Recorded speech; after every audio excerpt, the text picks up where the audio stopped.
Por favor, habilitan el micrófono al señor Novoa, si están tan amables.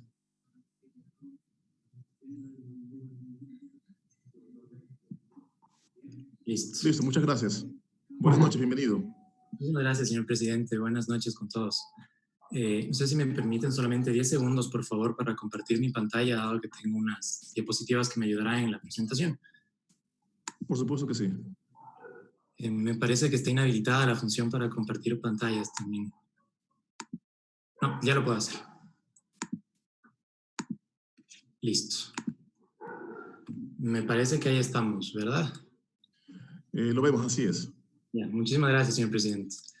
Debido a la premura del tiempo, comencemos. Bueno, ya buenas noches, señores asambleístas. Muchísimas gracias por su cordial invitación. Como ustedes pueden ver en la diapositiva, mi nombre es Paul Nova Velasco y el día de hoy comparezco ante ustedes como miembro e investigador asociado del Instituto Iberoamericano de Derecho y Finanzas, organización sin fin de lucro que, entre otros aspectos, se dedica al análisis y al estudio del derecho societario en la región iberoamericana. Y una vez más, gracias a la cordial invitación de la Asamblea Nacional, el día de hoy voy a compartir mi opinión personal acerca del proyecto de ley de modernización a la ley de compañías. A manera de introducción, cabe señalar, señores asambleístas, que la ley de compañías está vigente en el país desde 1964. Y bueno, solamente como un dato anecdótico, cabe señalar que la ley de compañías, se fundamentó en el Código de Comercio de Eloy Alfaro de 1906, norma que a su vez se inspiró mayormente en el Código de Comercio de Napoleón de 1807, ¿sí? Así que, como ustedes pueden observar, señores asambleístas, no solamente que en pleno siglo XXI, el Ecuador está aplicando una norma societaria que en el fondo lleva 56 años de vigencia, sino que por esta misma razón, la ley de compañías está llena de instituciones, de principios, de disposiciones de origen decimonónico. Dentro de este contexto resulta evidente la imperiosa necesidad de modernizar una ley de compañías que, insisto, en el fondo lleva 56 años de vigencia.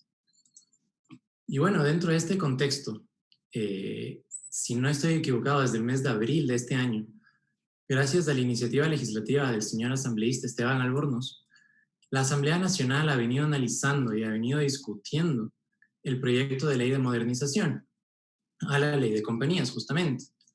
Y bueno, como derivación del trámite parlamentario correspondiente, el día de hoy el Pleno va a tratar el informe de segundo debate de este proyecto de ley.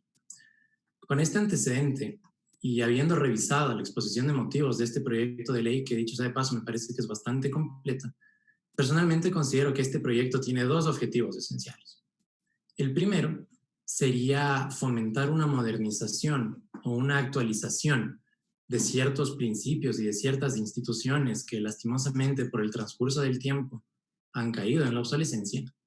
Y el segundo sería reconocer o introducir al contexto normativo societario del Ecuador una serie de principios, una serie de figuras novedosas e innovadoras que, sin duda de aprobarse este proyecto, situarán a la ley de compañías a la cabeza de la regulación societaria iberoamericana e inclusive en algunos aspectos a la cabeza de la regulación societaria internacional, por ejemplo, con relación a la protección de los socios y accionistas minoritarios. Con relación al primer objetivo, que sería la modernización societaria de ciertas instituciones que por el transcurso del tiempo han caído en la obsolescencia, entre muchos otros aspectos, encontramos que el proyecto de ley, en primer lugar, establece una redefinición del régimen de responsabilidad de los administradores sociales. Una de las principales características del derecho societario es el reconocimiento del principio de dirección delegada, ¿sí?, en virtud del cual los socios o accionistas encargan la gestión estratégica y la marcha operacional de las compañías a terceras personas, que son los administradores sociales. Y producto de este encargo, existe una separación entre la propiedad, que recae sobre los socios y accionistas, y la gestión, que recae sobre los administradores. Y producto de esta separación, en reiteradas ocasiones, los administradores sociales se ven abocados o cumplen y desempeñan sus funciones persiguiendo su propio beneficio, en lugar de procurar el mejor interés de los socios y accionistas y el mejor interés de la sociedad en su conjunto. Y dentro de este contexto, el derecho societario debería establecer una serie de principios, una serie de reglas tendientes a alinear, en primer lugar, los intereses de los socios y accionistas con los intereses de la administración, y en segundo lugar, a asegurar que los administradores desempeñen sus funciones de manera adecuada. Y de este modo, el proyecto de ley, de manera muy apropiada, reconoce dos deberes fiduciarios que son básicos en toda norma societaria contemporánea, y que son básicamente el deber fiduciario de lealtad y el deber fiduciario de debida diligencia. En resumidas cuentas, el deber de lealtad exige a los administradores a desempeñar sus funciones en el mejor interés de la compañía, mientras que el deber de debida diligencia, como su nombre lo indica, requiere u obliga a los administradores a desempeñar sus funciones de manera diligente, insisto, en el mejor interés de la compañía. Cabe señalar que estos dos deberes fiduciarios están reconocidos por las legislaciones societarias más avanzadas, como podrían ser, por ejemplo, la Companies Act del 2006 del Reino Unido y la Ley de Sociedades de Capital del Reino de España. Así que este reconocimiento particularmente a mí me parece que es bastante positivo. En adición, entre muchos otros elementos que determinan un régimen de modernización societaria, el proyecto plantea eliminar la obligación de contar con comisarios, particularmente en el ámbito de las sociedades anónimas. De este modo, al eliminarse esta obligación, el proyecto faculta a los accionistas de una sociedad anónima para que estos, de acuerdo con sus necesidades operacionales y de organización interna, determinen en el estatuto social cuál será la estructura que mejor responda y se adecua a sus necesidades operacionales. De este modo, los accionistas podrían acordar en el estatuto social la existencia de un comisario, justamente, o la existencia de un consejo de vigilancia o quizás de un compliance officer, sin la necesidad de que exista una obligación de hacerlo. De esta manera, personalmente considero que se aligeraría la carga administrativa y documental que actualmente la obligación prevista en la ley de compañías impone a las sociedades anónimas. Y adicionalmente también esta eliminación equipararía o asimilaría en este punto en concreto a la regulación de las sociedades anónimas con la regulación de las paradigmáticas sociedades por acciones simplificadas, que están reconocidas actualmente en la Ley Orgánica de Emprendimiento e Innovación. Así que este punto personalmente yo también lo considero que es adecuado. Con relación al segundo objetivo del proyecto de ley, que básicamente es el establecimiento de una serie de principios novedosos e innovadores, entre muchos otros aspectos encontramos que el proyecto categóricamente reconoce las figuras de la cesión global de activos y pasivos y el cambio internacional de domicilio. ¿Sí?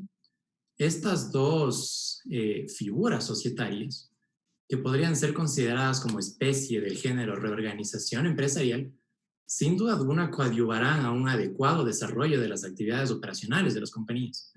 Por ejemplo, en el marco de la cesión global, se viabilizaría una transmisión en bloque del patrimonio social sin la necesidad de instrumentar un acto societario de fusión, por ejemplo. Y con relación al cambio internacional de domicilio, también se permitiría la relocalización en el extranjero de sociedades ecuatorianas cuando sus socios o accionistas, de acuerdo con sus necesidades operacionales y de organización interna, así lo considerasen oportuno y necesario también. Cabe señalar que estas dos figuras están reconocidas entre muchas otras legislaciones por la Ley de Modificaciones Estructurales del Reino de España. Y de esta manera la Ley de Compañías se situaría a la par de legislaciones societarias mucho más avanzadas en esta materia.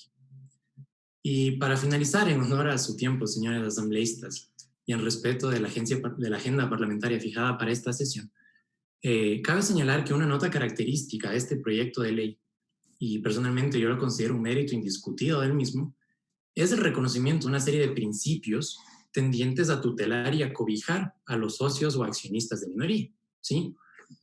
Al respecto, cabe señalar que dentro del ranking Doing Business, concretamente dentro del índice de protección a los inversionistas minoritarios, el Ecuador no se encuentra en la posición más favorable. Concretamente, justamente dentro de este último ejercicio económico 2020, el Ecuador obtuvo una calificación de 44 sobre 100 en materia de protección a los socios o accionistas de minoría. De este modo, resulta imperativo también establecer y reconocer una serie de principios tendientes a tutelar a los socios o accionistas de minoría y cobijarlos de un eventual riesgo de expropiación o de eventuales prácticas abusivas por parte de la mayoría, ¿sí?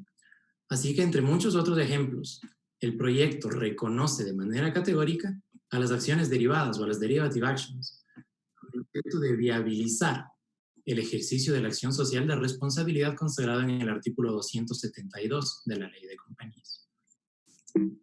De este modo, para finalizar mi presentación, personalmente considero que el proyecto de ley de modernización a la Ley de Compañías introduce figuras novedosas e innovadoras y también fomenta un régimen de modernización o de actualización de ciertos principios que lastimosamente por el transcurso del tiempo han caído en la obsolescencia. Por esta razón, personalmente considero que el proyecto es adecuado y también resulta absolutamente necesario, con el objeto de modernizar una ley de compañías que, insisto, en el fondo lleva 56 años de vigencia. Y para finalizar, considero que de aprobarse este proyecto de ley, la ley de compañías se situaría a la cabeza de la regulación societaria iberoamericana y en ciertos aspectos, como por ejemplo en protección de inversionistas de minoría, también se situaría a la cabeza de la regulación societaria internacional. Con esto culmino mi presentación, señores legisladores, y muchísimas gracias por su atención. Queda a su disposición.